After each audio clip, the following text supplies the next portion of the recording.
Elite Facts presents 9 of the most disturbing Pokemon.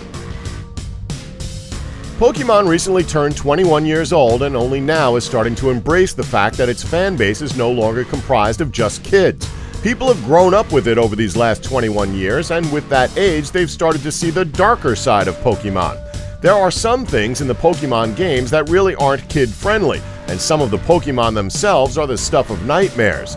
Based off what we're told by the in-game Pokédex, here are just 9 from among the many most disturbing Pokemon from across Pokemon's 21 years.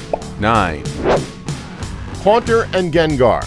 Let's start right back at the beginning with the first Ghost-type Pokemon of the series. It's a bit of a 2-for-1 with Haunter and Gengar, given Haunter becomes Gengar, but both of their in-game Pokédex entries are damn creepy. Way back in Pokemon Yellow, the Pokédex tells us that Haunter, by licking its victim, it saps the victim's life. It causes shaking that won't stop until the victim's demise. The third generation of games made clear they'll come for you too with, "This Pokemon will try to lick you with its tongue and steal your life away." As recently as Pokemon Sun, just in case you'd forgotten about how dangerous this thing is over the course of 20 years, we're told about Haunter that it strikes at humans from total darkness. Those licked by its cold tongue grow weaker with each passing day until they die. Its evolved form, Gengar, naturally keeps the deathly creepiness going when we're told in Pokemon Yellow that a Gengar is close by if you feel a sudden chill. It may be trying to lay a curse on you. How are people in the Pokemon world not paranoid all the time if a little bit of a chill could mean death? Pokemon Sun reiterates this and makes it all not more damning with, "Should you feel yourself attacked by a sudden chill, it is evidence of an approaching Gengar. There's no escaping it. Give up. Give up." If you still think Pokemon is a kid's game, you might want to ask why it's telling them to accept death if they were to ever see the things lots of trainers in the Pokemon world appear to have seen. Pokemon Moon added another layer to Gengar's creepiness after 20 years, telling us that it apparently wishes for a traveling companion. Since it was once human itself, it tries to create one by taking the lives of other humans.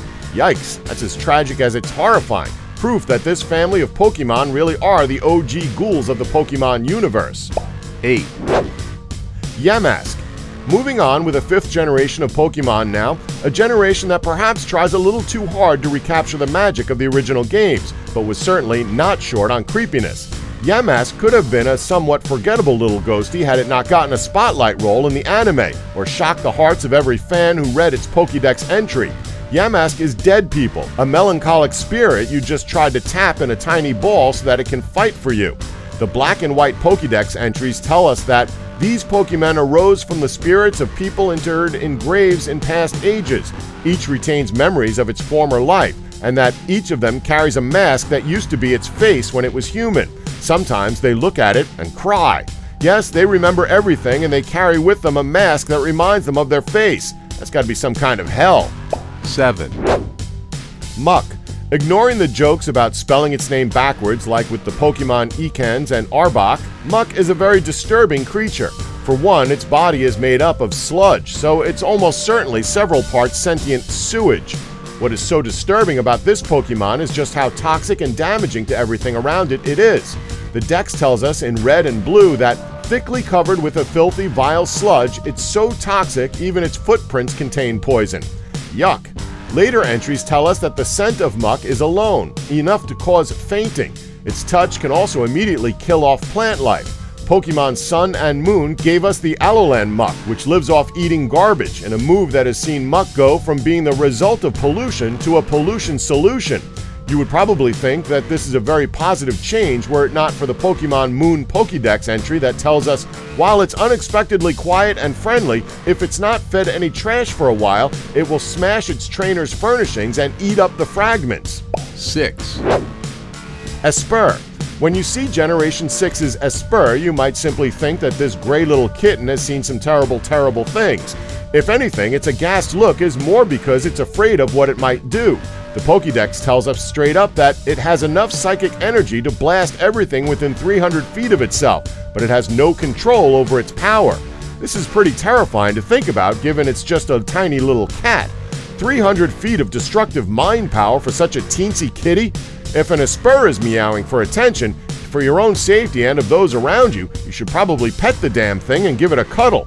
The dex also elaborates about its folded ears with the organ that emits its intense psychic power is sheltered by its ears to keep power from leaking out. So no, it's not just a Scottish fold cat turned Pokemon, it's a tiny engine of psychic destruction that's trying its best not to kill you, which actually doesn't sound all that different from some cats in real life when you think about it. 5, Sandygast and Palossand. Like Haunter and Gengar, these Generation 7 ghosties are part of the same evolutionary family and are a collectively creepy entity. When these Pokemon first announced with Sun and Moon, there were many old-school fans who dismissed these Pokemon as having try-hard designs. But when you stop and learn a little about these Pokemon, they're pure nightmare fuel. Sandygast may just look like a mound of sand with a spade sticking out of its head, but its Pokédex entry reads like an unholy lesson about beach safety. Born from a sand mound playfully built by a child, this Pokemon embodies the grudges of the departed. It takes control of anyone who puts a hand in its mouth, and so it adds to the accumulation of its sand mound body. Yes, this sand mound is actually hate given form in sand by children, and it's going to try and take control of anyone who touches it and use them as slaves to build it up into its next terrifying stage, Palossand. Palossand may just look like a sand castle, but this Pokemon is so very dark. That sandy facade is just that. If you get too close to this thing, it's going to turn into a sand trap and try and eat you. The Pokédex puts it quite grimly that buried beneath the castle are masses of dried up bones from those whose vitality it has drained. So that's one more thing to watch out for the next time you're on the beach, at least if you're ever in the Pokemon world anyway. 4, Drifloon. What could possibly be creepy about a sentient balloon? How's about a sentient balloon that is the spirit of the dead and tries to steal children away to the underworld? The 4th generation Pokédex puts it plainly that Drifloon is a Pokemon formed by the spirits of people and Pokemon, and that it tugs on the hands of children to steal them away. That's some kind of next-level stranger danger warning for a kid's game, but thankfully it's rarely successful in its child-stealing endeavors, often being pulled around by its target child instead. Drifloon's Pokemon Sun Dex entry confirms that it takes children to the afterlife, but adds in with almost comical nonchalance that it dislikes heavy children. But just in case you still think everything about Drifloon is still quite innocent, Pokemon Moon tells us that if for some reason its body bursts, its soul spills out with a screaming sound. Nothing like the image of an adorable child-snatching balloon bursting into ghastly screams to brighten a kid's day. 3, Yveltal. Yveltal is the cover legendary of Pokemon Y, a role which is usually held by Pokemon that embodies something like hope, a force of nature like time, or the raw power of the earth. Yveltal is the embodiment of unconditional apocalyptic death. The clue is in its name, really. This thing is evil.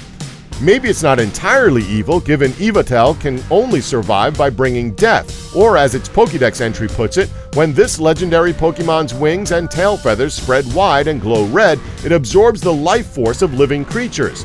It's also elaborated that if Yveltal is not draining the life of something, it itself is dying, and when there is nothing else left to kill, it goes into hibernation in a cocoon form and awaits its next call to apocalyptic destruction.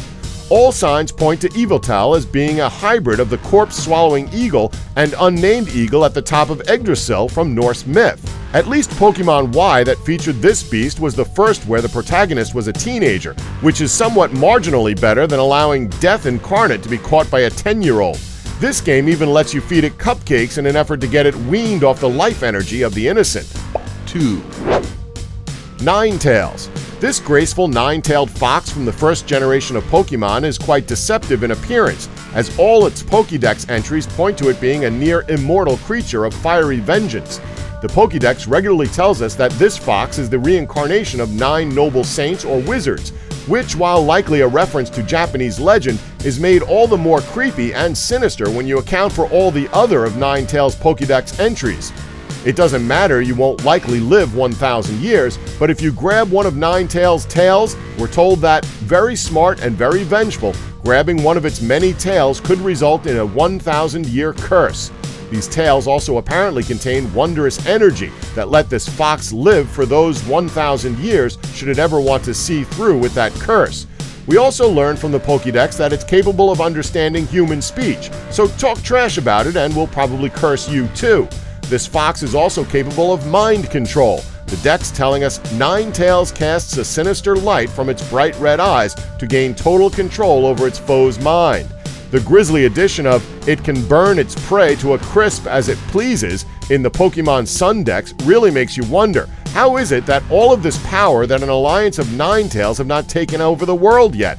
Maybe they have. The anime did show us that these cunning foxes can also create illusory humans to interact with the human world. 1. Phantump and Trevenant. Another pair of ghosty Pokemon of the same family that are pretty damned dark. Phantump might be cute looking and Trevenant kind of badass, but it's this Pokemon's life cycle that's dark as all hell. Dead children. Phantump is the spirit of the child who died in the forest. We're told in Pokemon Y that, according to old tales, these Pokemon are stumps possessed by the spirits of children who died while lost in the forest.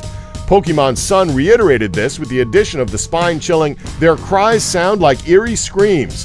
Things get even darker when you consider the nature of its evolution, Trevenant. On the one hand, Trevenant serve like forest guardians, protecting the tree, plants, and other forest-dwelling Pokemon from anyone who would do them harm. This might seem all well and good, but the methods of the Trevenant are the stuff of nightmarish folktale. The Pokemon X dex elaborates that it can control trees at will. It will trap people who harm the forest so they can never leave. Sun and Moon further expands on this forest guardian with a deadly curse falls upon anyone cutting down trees in forests where Trevenant dwell, and his Pokemon is said to devour anyone daring to ravage the forest. Logger be warned, you mess with Trevenant's forest, it's gonna try and eat you. So if Pokemon really still is a kid's game, perhaps there is a lesson in this? Don't screw around with forest kids, else a Trevenant will trap you in its branches and eat you, leaving your spirit trapped in the trees, doomed to one day become a Phantump and one day join their ranks. Wow, that did get dark, but at least Trevenant is friends with all the other forest Pokemon, and Phantump's leaves make great herbal medicines. Don't forget to like us and subscribe for more Elite Facts.